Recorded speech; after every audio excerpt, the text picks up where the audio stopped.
we're going to a Sisters Uncut meeting. They are a direct action group that are opposing cuts to domestic violence services, and they've got an action on Monday, so it's the final planning meeting before the big day. Okay, shall we go? Yeah, let's go.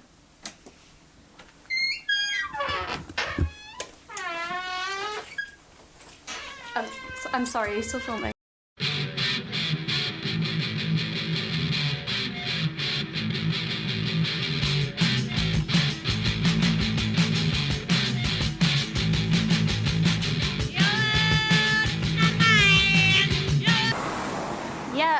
Resist Psychic Death is the banner under which I put on feminist punk shows, and I also make an intersectional feminist punk zine of the same name.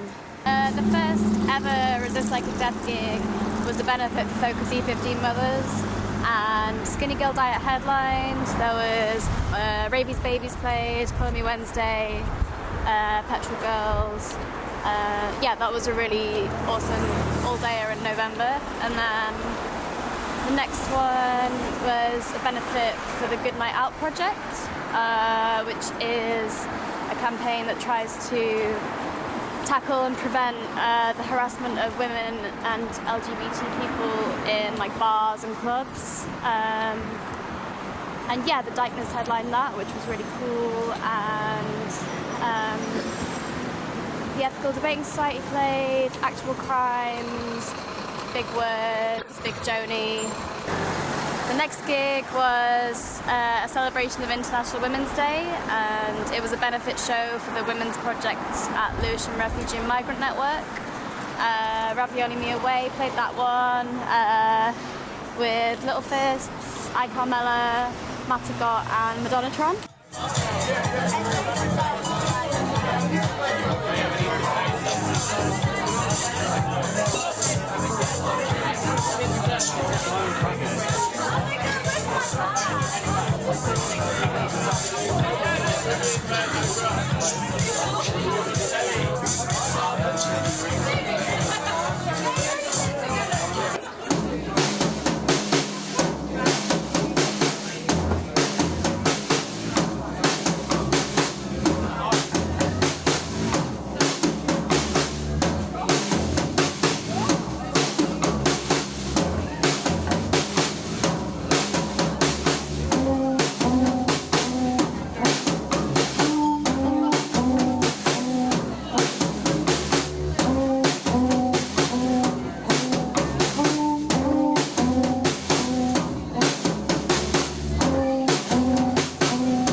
I try and put on queer feminist punk shows, so I try and make the lineup as inclusive as possible.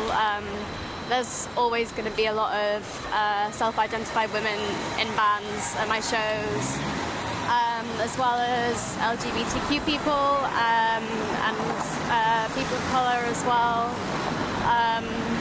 I guess I kind of think,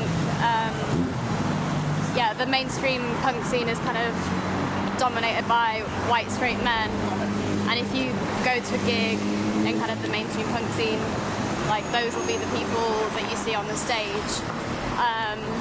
And I think, the stage is kind of, it's a platform and it's a position of power.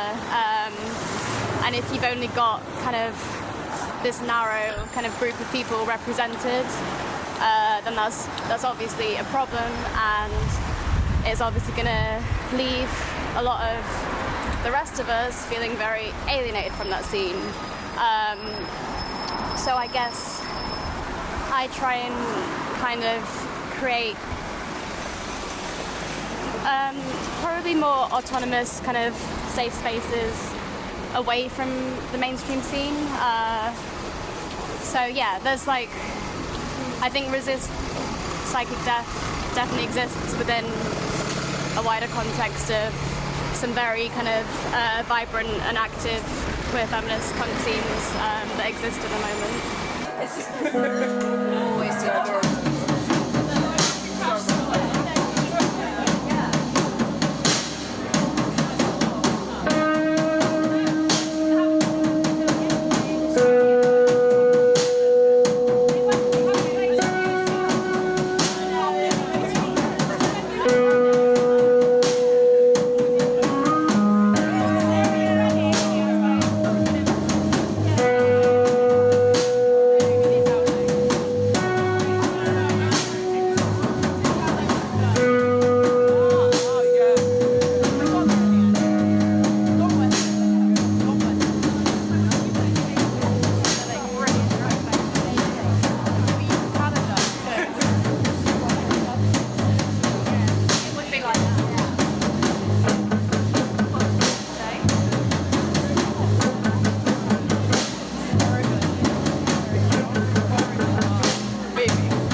I guess kind of being a woman who's into punk and involved in punk scenes, I've both seen and experienced a lot of sexist bullshit, basically. So yeah, I guess it kind of stems from kind of frustration with that and kind of feelings of anger. I guess I've definitely used writing in zines as a platform to express that anger and kind of work through stuff. Well, I guess the punk scene is just a microcosm, and we live in a sexist society, and that's reflected within the punk scene.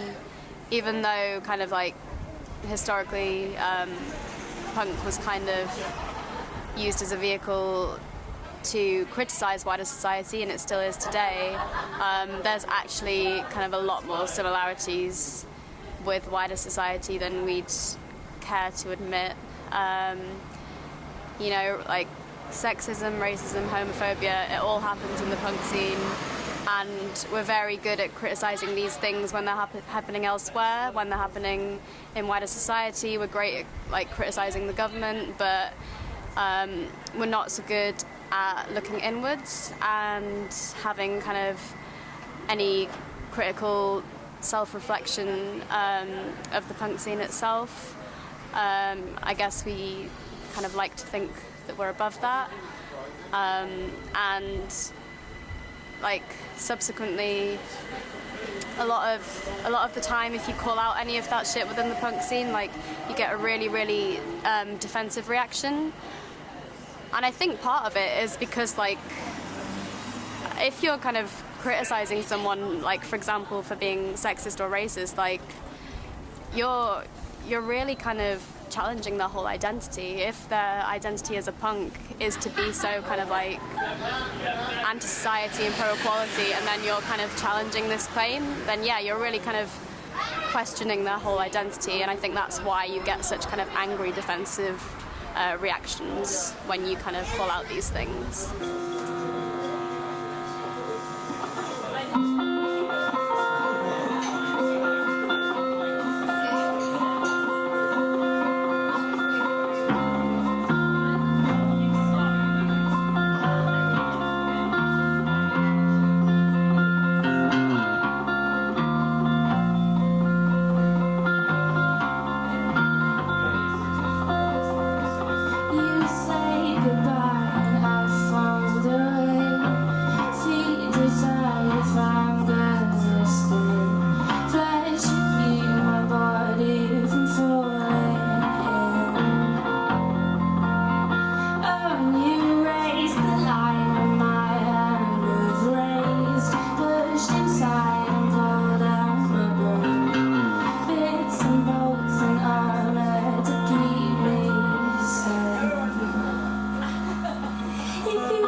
I guess I actually found feminist politics through music, through discovering kind of riot girl bands and like people like Courtney Love. Like that was kind of my entry point into feminism, and then from there kind of doing my own research and finding out more.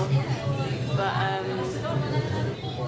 yeah, I guess like the gigs that I run are definitely a reflection of my politics, trying to make the lineups as inclusive as possible and reflected in the causes that I raise money for. With my zine, I try and, I call it an intersectional feminist punk zine, because I try and get kind of a range of different perspectives. Like, the reason that I don't just create it all by myself is because I don't want it to just be like one white woman's perspective of the punk scene. Like, I think a lot of the narratives kind of surrounding women in punk can be quite limited, and like there's no point just talking about sexism when there's like so many other problems in the scene as well. You know, there's racism, homophobia, transphobia, all kinds of things, and like if we're not talking about all of these issues, then there's no point really. Yeah, I guess it's reached the point where what I'm doing and what I'm kind of involved in doesn't feel so reactionary anymore, because like feminist and queer punk scene's so thriving at the moment. Like there's so much cool stuff happening, but I guess like underneath it all, there is still, you know, a reason that we feel kind of alienated from the mainstream scene, and there's a reason that we're organising away from it. But yeah, you do just kind of get swept away and forget that, because there is so much like awesome and important stuff happening at the moment. But then I guess it does kind of turn into a bit of a bubble, and when you kind of step out of that bubble, you kind of remember why you kind of started. So like, for example, when I went to like a punk show in Paris and like got my ass grabbed, I was kind of like, oh shit, yeah, things do still kind of suck. There is still kind of stuff that we need to keep actively like criticising and fighting against.